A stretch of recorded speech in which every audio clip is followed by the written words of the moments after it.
first and foremost for the New York Jets. Zach Wilson done. We knew it was happening. Great. I love it. Looking forward to talking to him at 4:30. I think it's going to be great here. But then the real meat and potatoes of the draft happened. The New York Jets had the greatest first round they've had in 25 years. Not only did they get their quarterback, they jumped ahead of New England and sent a message to the Patriots without having to say it. Boop! We're not kissing your rings, bitches. We are the New York Jets. And even though the New England Patriots had no interest in moving at all because they figured Mac Jones was going to fall to them, the New York Jets sent a message by hopping right in front of New England and getting the guard that they wanted. Yeah, that means nothing to me. You're so wrong. That means absolutely, comically nothing to me. You got to read between the lines. They were sending a message. No, here's what the message that Joe Douglas sent last night. Yeah. And I got the message, and I liked the message. F you, New England. No, that message was the past administration and myself, we failed Sam Darnold. And we're not going to let that happen again. Because while they traded a lot to move up, they did it with an eye on protecting Zach Wilson. They did it with an eye on saying, look, Zach Wilson can't be a savior, and I don't like that quote. I don't want you to call him that ever again. Savior. I'm not going to say it because you don't have to. For this to work, they both have to help each other. Zach needs to be good, no question. Right. He needs to handle New York, no doubt. He needs to show the skills that we've watched on YouTube and for anyone that watched BYU football. But the other thing that needs to happen is that this needs to be a good partnership. And the Jets need to put him in position to succeed. Trading up and now shoring up the left side of your offensive line with Mekhi Becton from a year ago and AVT, that's what we call him now. AVT? At left guard is a message to Zach Wilson, a message to the New York Jets, even a message to Sam Darnold, and that is, we will not screw this up again. I thought the Jets had a great day. I can't tell you about AVT. I don't sit and watch college games and pay attention. You just called it the greatest draft night in 25 years, It was. How can you say that then? Because they got a franchise quarterback. They got an offensive lineman that all the experts claim net was the second best total lineman in the entire draft. Right. So other than Slater, right? Mm-hmm. So, and they jumped ahead of New England. The jumping ahead of New England thing means nothing. I'm sorry, it means something to me. Why? Because it's a message sent to New England. What's the message? We're jumping ahead of you because we don't respect you. We're gonna get a guard. We're going to get a quarterback, and we got 10 more picks coming. You know what's awesome about what they have? I did like it a lot, and I'm looking forward to talking to Zach at 4:30 well, today. They have set themselves up, the Jets, where when you look at the Sam trade, you look at the Jamal trade, they got 2 number 1s next year. They got 2 number 2s next year. They got 2 number 4s next year. They're loaded. And what that means is if there's a guy Joe Douglas identifies, and he clearly identified Vera-Tucker as one of these guys, I have to have him. And I agree with you. I haven't seen enough of them to know. We have to trust Joe Douglas. None of us watch college football games and focus on a guard. No. We don't. No, you're right. We don't. But if Joe Douglas sees somebody that he loves, like he did last night, he's got the ammunition to go out and make a deal. And that's what he did last night. Yeah. And I just love the idea. It's the thought that I love. That they are going to do everything they can to make it right with this young quarterback and put him in a position to succeed. And it's only competence. Like, that's what a competent team does. Well, I've seen a lot of incompetence, bro. Yeah, but so that's, the biggest point here is that while it's only 2 picks, and you knew what the first one was going to be for the last couple months, there's a level of competence. Like, why do New York Giant fans not mind a 6-10 year last year? Because they believe they've got a competent guy on the sideline. Correct. I believe we have a competent guy running our draft room. I do. I do too. And I've said that since I got back. So now the guy's got to play, all that other stuff. Sure. But I think overall a very good first day. 2 players and a little message Hope. sent to you New England Patriots Here's fans. the key word. They have hope. We have hope as Jet fans. Now, I don't want to do this 3 years from now. I don't want to do this again in 4 years. But as we sit here today on April 30th, again, we have new hope. But I want you to do this for me. They got 6 years to get this right. 6 years? Because Lucky graduates college in 6 years, and he wants to be the Jet quarterback. Oh, great. So you got 6 years to get it right, Zach. Just do me this favor, okay? Because your voice is powerful. Stop referring to this guy as a savior. Can't help you with that. Why? Can't help. It's about, look, if Sam Darnold he's an oracle. No, he's not. Yes. If it's proved anything, what we witnessed with Sam, and we'll find out what he does in Carolina, is it needs to be a partnership. The Jets need to be competent too, dude. I wasn't a suck for Sam guy. I never bought into it. I never said it. I don't even think I was on the air, actually, at the time. Well, that's why you didn't say it. I wouldn't have said it. Really? I never liked Sam Darnold. Oh, come on. I didn't like Sam Darnold from USC. It's so easy for you to say that when you don't have a microphone in front of you every day for 5 hours. You're just going to have to believe me on that. I wasn't anti-Sam, but I never thought Sam Darnold was the second coming. And you know what, in fairness, I did, and maybe that's a part of my trepidation. Maybe that's a part of my learning from the mistakes of the past. And it's not that I don't believe in Zach Wilson. I do. I'm excited. It's more about there needs to be competence from the organization. And the good news is, in trading up for AVT, it shows you they realize that too. And I'm hopeful. I also think that one spot in the draft was probably interesting for a lot of teams looking to jockey to get a certain guy. So while the Jets had a great day, the New York Giants had an interesting day. I can't say it was great. I'm not going to say it sucked because it didn't. I don't know. I know that a lot of guys think Tony was a top 5 receiver in this draft, so I'll accept that. I don't know. I've seen his highlights from Florida and from his pro day. But here's what's interesting about it. It's what they got in return to move down. Yes. And that is 4 total picks. But the key one, as you said last night, and I know you're about to say again now, stealing a first-round pick from the Chicago Bears for next year, a year in which the Bears might not be all that great, and getting a wide receiver, which clearly the Giants have made up their minds they were drafting a wide receiver. Whether it was Devontae Smith, who got stolen from them, which we'll get to in a second, or it was Tony. They were taking a wide receiver. I know a lot of Giant fans were like, hey, what about the linebacker the Cowboys took? Micah, whatever his name is, right? Hey, we haven't taken a linebacker since Carl Banks, in the first round, yeah. They decided, while they feel like they've already upgraded wide receiver this offseason, which we all agree they have, that they weren't done, that they are going to give Daniel Jones every possible weapon they could possibly give him to see if he's legit or not. Yeah. Dude, there's 2 parts to last night. There's the trade. The trade's a no-brainer. Can we start with that? They got a first-round pick and moved back 9 slots in the NFL draft. We all go so nuts, Craig, about first-round picks. We go so crazy about it. And the Giants were able to add one, and it very well could be a top 10 pick. We have no idea what the Bears are going to be. So from a value standpoint, to know you've got that going into next year was a great addition. Now it comes down to, all right, what did they do at 20, and are you okay with it?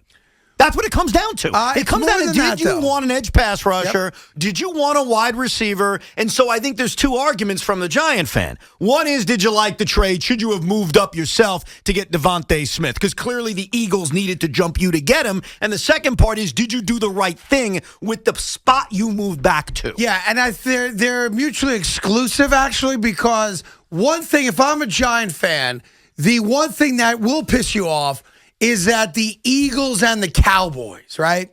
That division rivals conspired against you. Let me correct you. That's not true. That pisses you off if you're a Giant because fan. That's not true. Because here's the deal. I think it is. Well, let me correct you then. Dave Gettleman said, and I believe him, that Howie Roseman called up him. Called him up. Yeah. And said, are you opposed to doing a trade inside the division? And Dave Gettleman said, no, I'm good. Let's talk. And nothing developed. Right. Obviously. Dave Gettleman knew what was going on. He knew what was happening. And so if Dave Gettleman truly wanted Devontae Smith, he could have gotten him. He could have gotten him. He could have called up Dallas, especially once the Cowboys and Eagles are talking, and he obviously knows, wait a second, if Howie's calling me to move up, he's obviously going to call Jerry Jones as well. Has to. So Dave Gettleman knew everything that was going on. He wasn't taken by surprise. He made a decision. Well, here's why I asked the question, because when they asked Dave Gettleman about Aaron Rodgers, right, he said it's none of my business. Well, that was a dumb answer. So I asked the question, like, if Dave Gettleman thinks just inquiring, nothing more, nothing less, about the availability about, hey, would you trade him? What would you really want for Aaron Rodgers, right? Right. San Fran admitted we picked up the phone right away. As they should. And we were told we're not trading him. Right. Dave Gettleman's answer, and I'm basing it on the answer. So maybe he's playing us. I don't know. He didn't know how to answer. He came out and said, the Aaron Rodgers situation, I'm kind of paraphrasing here, kind of not, none of my business. Yeah, here's the problem, How Craig. is it not your business? It's a horrible answer, but let's try to get to the truth now. Do you think Dave Gettleman called the Green Bay Packers about Aaron Rodgers? I do not. Okay, why? Because I don't think number one, I don't think he would ever consider trading for him. Oh, really? Why? He's a 37-year-old, but he's a Hall of Famer. He's the reigning MVP. I don't know why. Okay.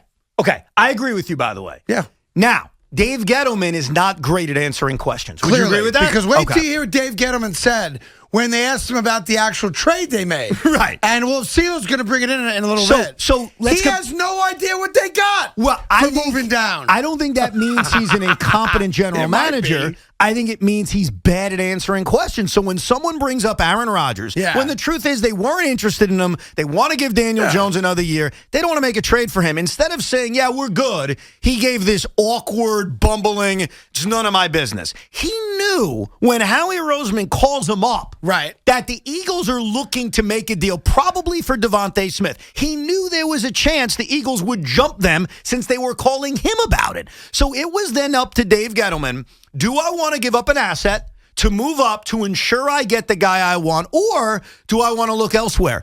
And in my opinion, and I would have drafted Devontae Smith if he was there, but in my opinion... Well, they would have too, obviously. Okay, considering what they got from Chicago... Yes. I do that. I do that if I'm him. Here's the question. When it comes out 5 years from now, right? First off, you're going to compare the careers of Tony and Devontae Smith. Sure. And you're also going to find out who this other... unknown first-round draft pick becomes. Let's say, hypothetically, let's say Devontae Smith becomes a superstar. He's Marvin Harrison. And let's say Kadarius Toney is a nothing. But let's say next year's extra first-round pick turns into a 10-year superstar edge pass rusher. Well, then we're going to view the trade positively. Yeah. It's not strictly Toney versus Devontae. It's Devontae versus Toney and the first-round pick that they acquired from Chicago. And here's the reality.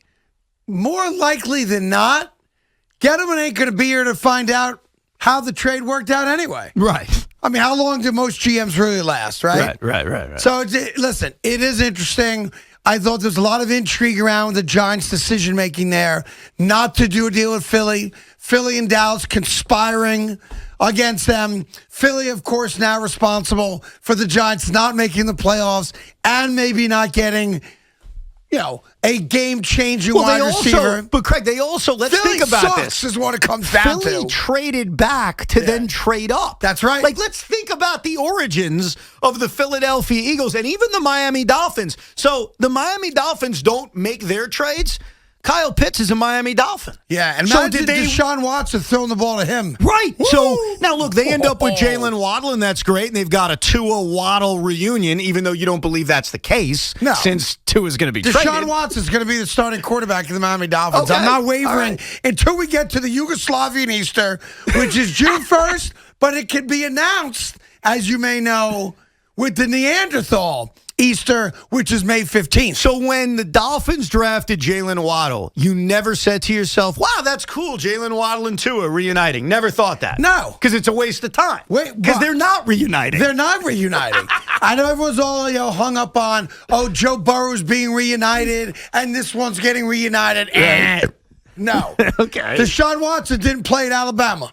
Devontae Smith and Jalen Hurts being reunited. Yeah, look. There were 3 reunitements. Trevor Lawrence and Etienne. Yeah, I know. Being reunited. I don't want to think of Trevor Lawrence. There were some moments last night. I know it's old, but I was thinking about Trevor Lawrence. You know what's really amazing? What? It's amazing that, and I think what we're doing right now is happening across the country.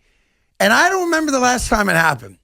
Nobody nobody is talking at all about who went number one. Now, we all knew he was going there. Yeah, because it was so obvious. But it's also because it's the Jaguars. You think that's a big part of it? Yeah. If the Dallas Cowboys picked Trevor Lawrence number one, at some point we'd be talking about it. Yeah. A, because of the Giants rivalry, of course. You know what I mean? Yeah, I think if it was a bigger star-driven franchise, you're probably right. But I also think, and this is what kind of killed he's not the biggest star in the franchise, the coaches. Well, for now he is. Right? Let's see what Trevor Lawrence does on the field. Yeah. But I thought that's what killed the first 40 minutes of the draft. We all knew what was going to happen. Like, even as a Jet fan, I was more excited about what was going to happen with their second first-round pick because I've known, just like you've known for months, this is just the inauguration of Zach Wilson. Yeah. We knew it. The 49ers were the really first pick in the draft last night, and they did shock everybody. Did they, though? Did they, Did you really think Mac Jones was going number 3? I did. Did you buy that BS? That's what everybody said. And by the way, can I tell you something that really pisses me off? No matter what the Patriots do, it doesn't matter. We have to hear, Bill, he's playing chess. He's so smart. Like, all of a sudden, if Mac Jones went number 3, the national media would have mocked the Niners. Mac Jones, number 3. But because he falls to the Patriots at 15, he's the second freaking coming. I am so sick of it. Everything Bill does, he's such a genius. You know what? Let's go see him win now. I dare him. Go win now. I don't want him to win. I don't want him to win either, but Tom Brady's gone. I'm so sick of the national ass-kissing of Bill Belichick. I think he's the greatest coach of all time. I'm not talking about that. I'm talking more about everything he does. Even you did it yesterday. Aaron Rodgers is going to end up with New England. It wouldn't surprise me. You said it 2 months ago. Deshaun Watson's going to end up with New England. As if Bill Belichick is going to pull all of this stuff off. And at the end of the day, he got Mac Jones, who most experts looked at as like, what, the 5th best quarterback in the first round? At the end of the day, the Jets moved ahead of New England, which is why that's a relevant part of the draft last night. All right. Listen, we got a lot to do. We'll get all your emotional take, Giants and Jets, on the first round of the draft. There's a lot more drafting coming up tonight. We also have Aaron Boone joining us at 5 o'clock. That is not going to go well. For Aaron. That's going to be his first most uncomfortable spot with us for sure. After, I can't let the Mullins thing go, and I'm not going to. I refuse That was to. one of many from yesterday. Yeah, I can't let it go. I'm not going to let it go. Yankee fans deserve an answer other than I never thought of it.